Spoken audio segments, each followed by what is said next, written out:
Hello, everyone. Let's get our Bibles and turn to 1 Kings chapter 22 as we continue our study of the days of Elijah. And we've been noting for the last several lessons about how Jehovah was going to be judging his people. And in this lesson and in the next lesson, we're going to bring that part of the study to a conclusion as we see God's judgment on Ahab, the house of Ahab, and ultimately on all of Israel. Before we get there, though, let's go back to an aspect of the law. In Deuteronomy, the 17th chapter, in this passage, which we've noted in other lessons before, God looks ahead to the fact that Israel was going to have kings.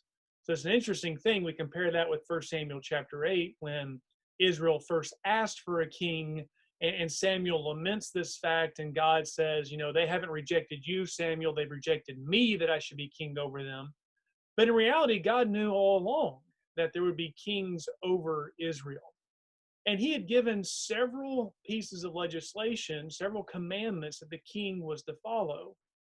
And the conclusion of that was what we read in Deuteronomy 17, verses 19 through 20, where after it was said that he was to make a copy of the law for himself, that he was to read it all the days of his life, that he may learn to fear the Lord his God by carefully observing all the words of this law and these statutes, that his heart may not be lifted up above his countrymen, and that he may not turn aside from the commandment to the right or the left, so that he and his sons may continue long in his kingdom in the midst of Israel.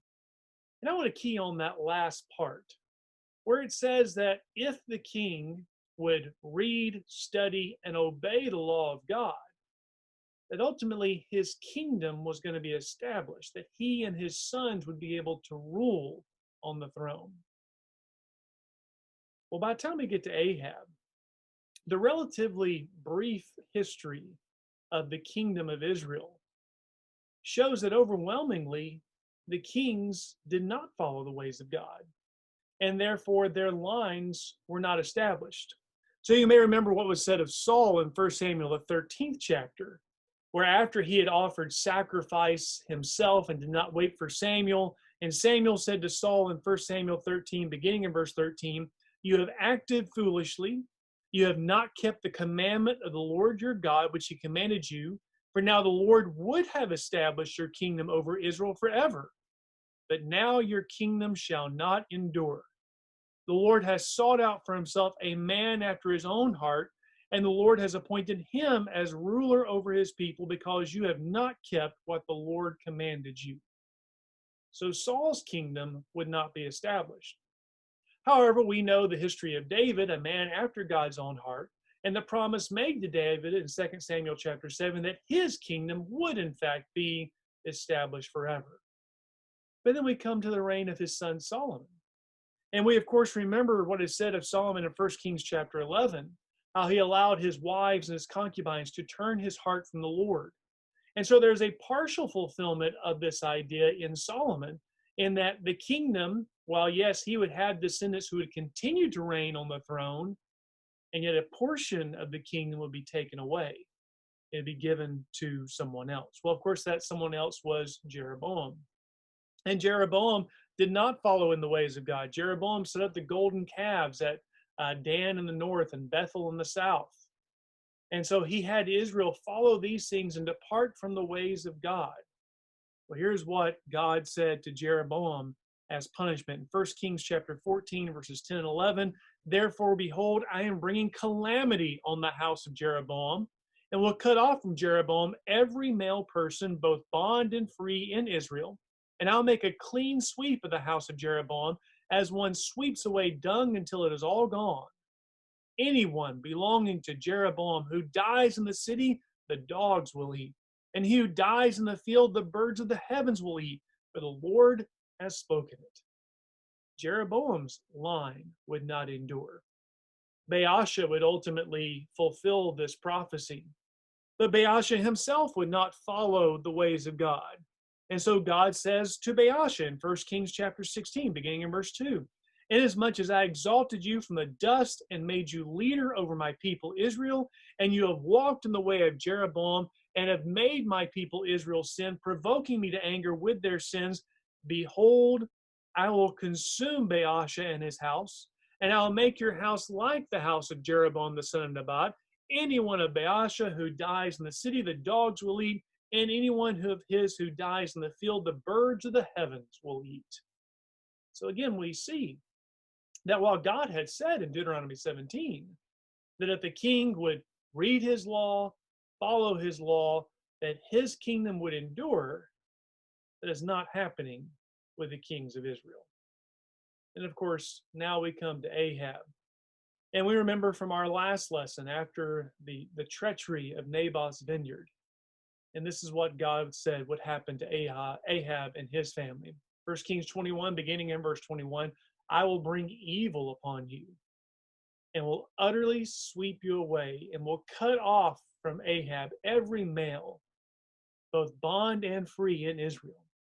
And I'll make your house like the house of Jeroboam the son of Nebat, and like the house of Baasha the son of Ahijah, because of the provocation with which you have provoked me to anger, and because you have made Israel sin. Of Jezebel also the Lord has spoken, saying, the dogs will eat Jezebel in the district of Jezreel. The one belonging to Ahab who dies in the city, the dogs will eat, and the one who dies in the field, the birds of heaven will eat. So again, in this lesson and in next week's lesson, we're going to look at how ultimately God's judgment did come upon Ahab and his family. Well, now we turn to 1 Kings chapter 22. Let's start here. 3 years passed without war between Aram and Israel. Remember back in 1 Kings chapter 20 where there had been those two conflicts between Aram, led by Ben-Hadad, and Israel. And of course, the end result of that was that there was a peace treaty between the two. Even though Ahab had been granted victory by Jehovah God, yet he made peace with Ben-Hadad. And a part of that was that Ben-Hadad was to grant Israel back the cities that had been taken from them. Now, there's also some other historical things that are going on at this time. There is a threat to the north of Aram, Assyria, that had been growing over time. And in the year 853, the king of Aram and Ahab of Israel ally themselves together and go to war versus Assyria. And it would seem that actually Aram and Israel are victorious in that. That likely occurred within this 3-year window of peace between Aram and Israel. And it may be that given that they were victorious, that now Ahab sees some power that he has, and so he believes that he can go to war with Aram once again. So verse 2, in the 3rd year, Jehoshaphat, the king of Judah, came down to the king of Israel. Now in this study, we had not been noting the history of the kings of Judah in the south. Jehoshaphat is one of the faithful kings of Judah. But there's a tragedy in Jehoshaphat in that he allies himself numerous times with Ahab. And specifically, we read in 2 Chronicles chapter 18 and verse 1 that there was a marriage alliance between Jehoshaphat and Ahab. And further on, we read in 2 Chronicles chapter 21 and verse 6 that marriage alliance was that Jehoshaphat took the daughter of King Ahab, Athaliah, and gave her to his son to be his son's wife. And so there is this alliance between Jehoshaphat, king of Judah, and the king of Israel. And that plays a role here in our story. So verse 3. Now the king of Israel said to his servants, do you know that Ramoth Gilead belongs to us? And we are still doing nothing to take it out of the hand of the king of Aram. So we see here, Samaria here is the seat of Ahab's power, the capital. Jezreel is here. That we've certainly noted that in our last study of Naboth and the relevant events there. Ramoth Gilead is over here on the eastern side of the Jordan River. This is territory that was taken when Israel first goes on their way to the land of Canaan. It was a part of that eastern inheritance given to some of the tribes. This was likely one of the cities that was taken during the days of Ahab's father, and one of those cities that Ben-Hadad had promised to give back to Israel at the conclusion of 1 Kings chapter 20. But Ben-Hadad had not done that. And Ahab is saying, That's our city. And so he and Jehoshaphat, the king of Judah, are entering into an alliance to go to war. So, verse 4, he said to Jehoshaphat, will you go with me to battle at Ramoth Gilead? And Jehoshaphat said to the king of Israel, I am as you are, my people as your people, my horses as your horses. But Jehoshaphat said to the king of Israel, please inquire first. Sorry, let me close me out here a second. Please inquire first for the word of the Lord. Jehoshaphat, again, as we've said, he is faithful to Jehovah God. He wants to know, is God going to be with us? And remember from 1 Kings chapter 20 and verses 13 and 28, that God had said to Ahab in those two conflicts with Aram before, I'm going to give you victory and you will know that I am the Lord. Well, Jehoshaphat wants to know, is the Lord still with us? So verse 6, then the king of Israel gathered the prophets together, about 400 men, and said to them, shall I go against Ramoth Gilead to battle, or shall I refrain? And they said, go up, for the Lord will give it into the hand of the king.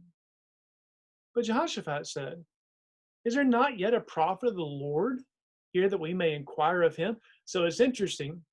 While we're not told what the allegiance of these prophets is, it would seem clear they are not true prophets of God. Now, we're going to note later they are trying to say they are prophesying in the name of Jehovah God, but they're not prophets of Jehovah. They are likely basing their prophecies in verse 6 based on those events from 1 Kings chapter 20, where Ahab had those two victories over Aram. But Jehoshaphat knows these are not true prophets of God. So he wants a prophet of the Lord that they can inquire of. Verse 8, the king of Israel said to Jehoshaphat, there is yet one man by whom we may inquire of the Lord, but I hate him, because he does not prophesy good concerning me, but evil. He is Micaiah, son of Imlah. But Jehoshaphat said, let not the king say so. Then the king of Israel called an officer and said, bring quickly Micaiah, son of Imlah. Micaiah means who is like Yahweh. It was a relatively common name at the time. And there is some speculation that he could have been the same prophet that we read about in 1 Kings chapter 20, that prophet who had one of his fellows strike him and then revealed to Ahab that he should not have spared Ben-Hadad, and that because he has spared Ben-Hadad, that his own life would be forfeit. Of course, we cannot know that for sure, but Ahab knows who Micaiah is, and he also knows Micaiah, like Elijah, does not speak well of Ahab. Continue on, verse 10.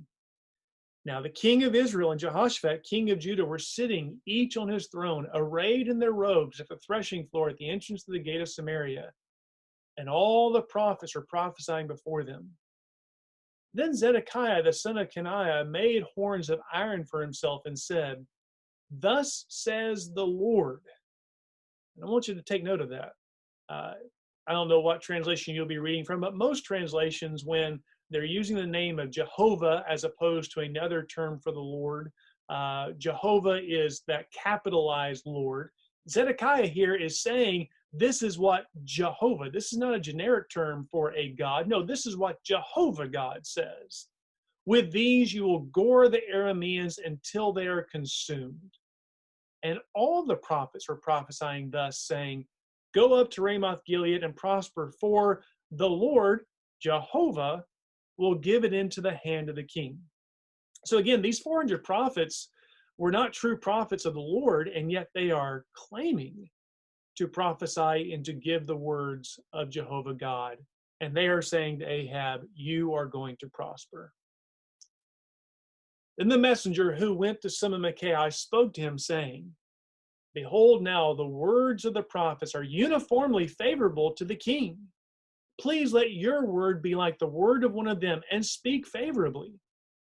But Micaiah said, that the Lord lives, what the Lord says to me, that I shall speak.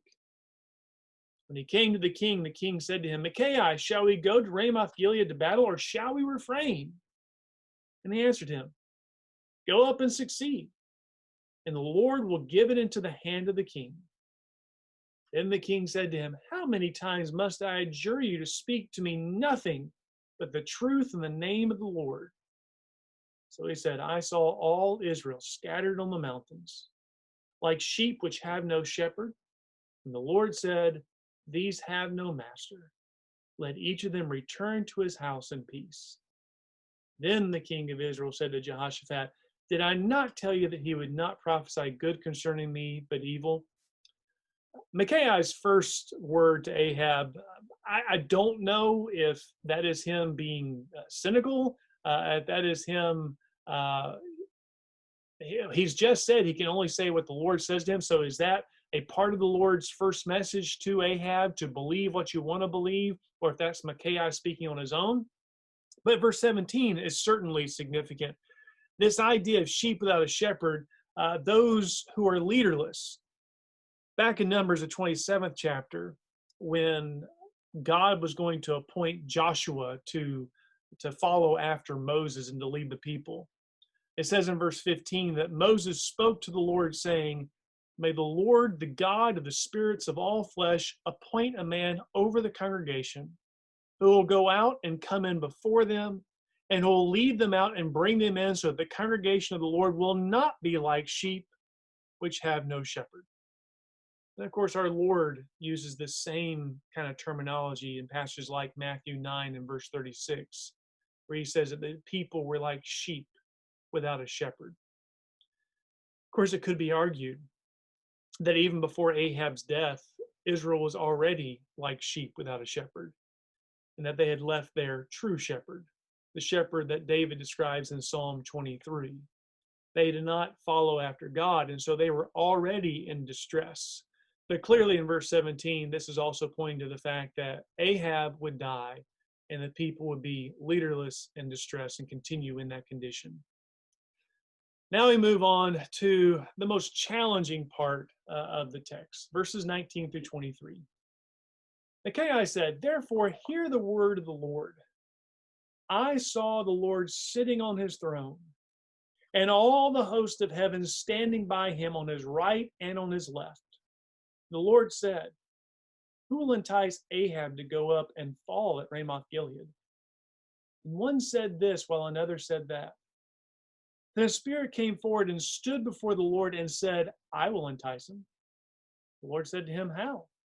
And he said, "I will go out and be a deceiving spirit in the mouth of all his prophets." And he said, "You are to entice him and also prevail. Go and do so. Now, therefore, behold, the Lord has put a deceiving spirit in the mouth of all these your prophets, and the Lord has proclaimed disaster against you." As I mentioned, this is the most challenging part of the passage. And it's challenging to us because on the surface, it would seem to contradict what James says in James 1 and verse 13. "Let no one say when he is tempted, I am being tempted by God, for God cannot be tempted by evil, and he himself does not tempt anyone." So what are we to make of this? And I will admit to you, I'm not sure that I have all the answers, but I will share a few things. First, it is likely, in my mind anyway, that in this vision, the vision is giving to Ahab something he would have already been familiar with.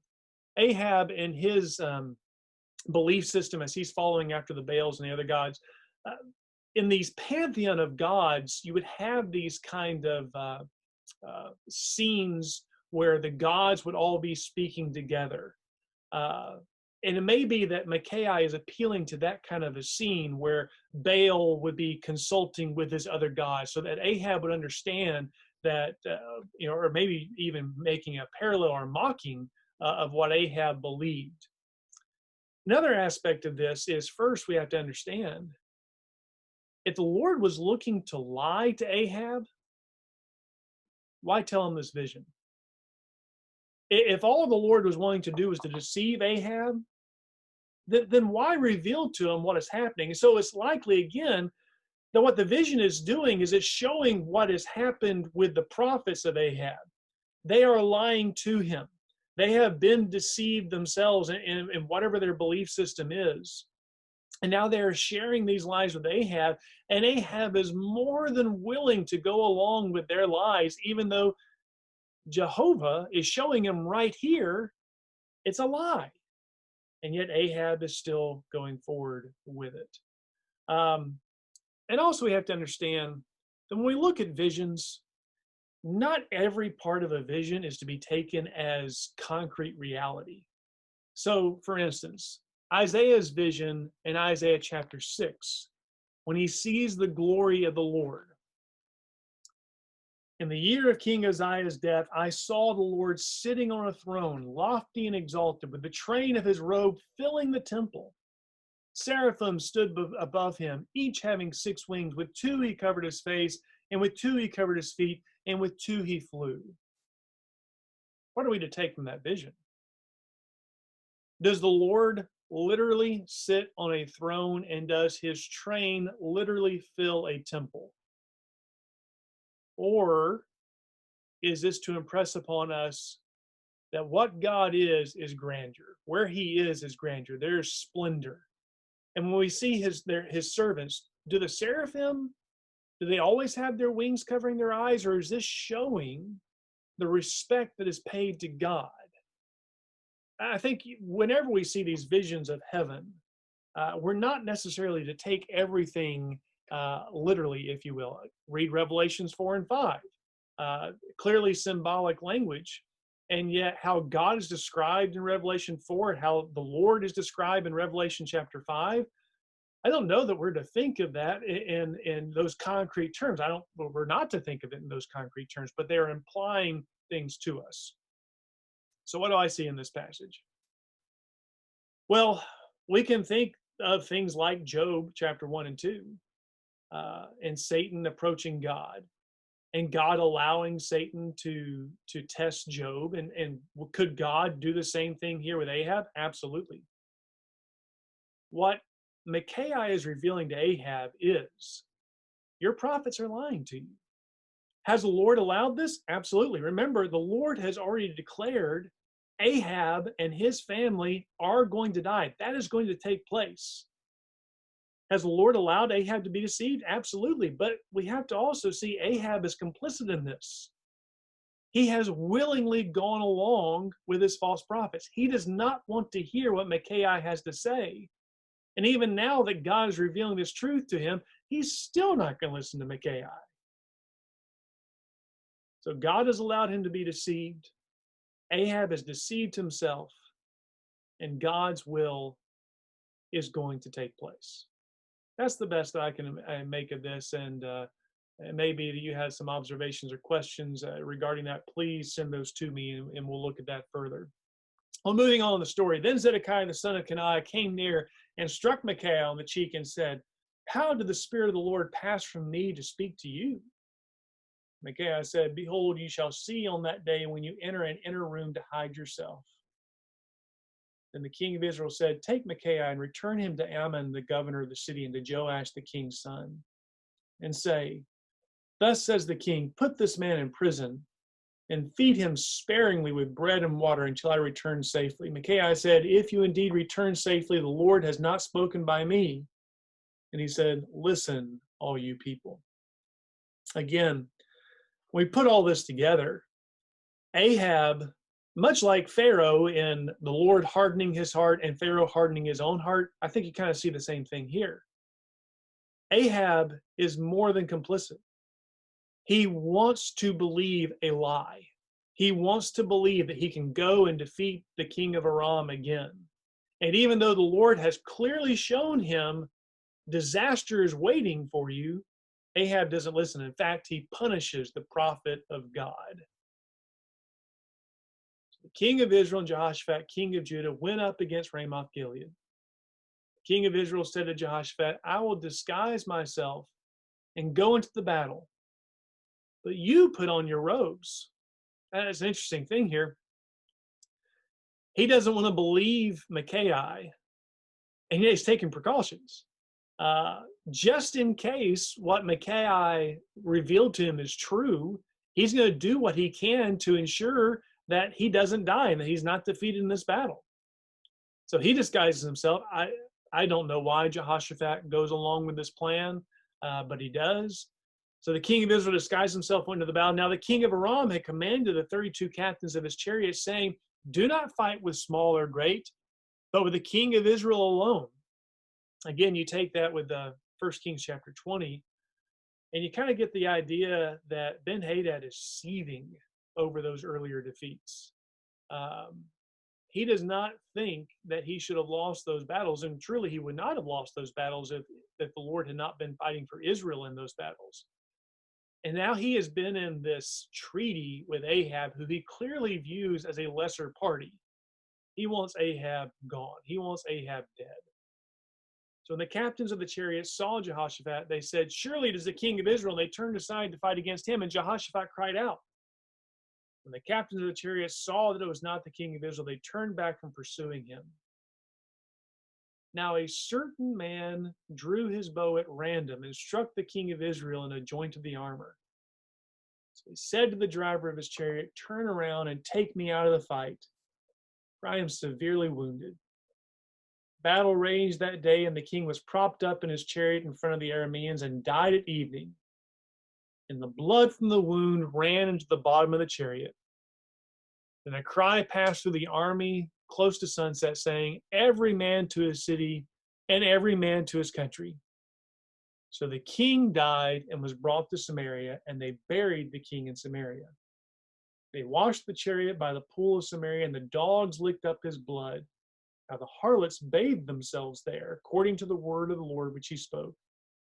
And the rest of the acts of Ahab and all that he did, in the ivory house which he built, and all the cities which he built, are they not written in the book of the Chronicles of the kings of Israel? So Ahab slept with his fathers, and Ahaziah his son became king in his place. We noted when we were studying the story of Naboth in 1 Kings chapter 21 that after that treachery and God's declaration of punishment and judgment that was going to be coming upon Ahab and Jezebel and Ahab's family, that prophecy had dual fulfillments. And here's the first. Ahab dies. The dogs lick up his blood just as God had said they would. Now, he did not die at Jezreel, and his body was not cast into Jezreel, but we're going to see in our next lesson where that happens with his son. But God's judgment, which he had declared, came to pass. And verse 34 is certainly significant. Ahab had done everything he could in his mind to evade that judgment. And yet judgment came nonetheless. A bow struck at random, strikes Ahab, and Ahab dies. God's judgment is brought upon him. Now, as we conclude here, let's just look at a couple of takeaways. And the first one, we're going to go back to that difficult passage. And again, I don't claim to have all the answers for verses 19 through 23. But I want us to remember again how complicit Ahab is in this. First, Ahab doesn't want to hear from Micaiah. Why? Because Micaiah always speaks evil. And so Ahab even says, "I hate him." Second, Ahab is more than willing to be deceived by his false prophets. Zedekiah and those like him, Ahab likes that message. So even though Micaiah shows him the truth from God, you're being deceived and God is allowing you to be deceived, Ahab doesn't care. In fact, Ahab hates the messenger. He hates Micaiah and he punishes Micaiah, sends him to prison because of his message. It reminds me of what Paul says about the Gentile world in Romans 1. Now, you remember that threefold statement found in Romans 1, verses 24, 26, and 28. The Gentile world at that time, God had given them over. It's not that God desired for the world to go away. It's not that even God desired for Ahab to depart from him. But God allowed them to. And when you have this obstinacy that Ahab demonstrates, this willingness to be deceived, this just outright loathing of the will of God, then God gives you over. And that is certainly a cautionary tale for all of us, that we too can believe the lies of this world.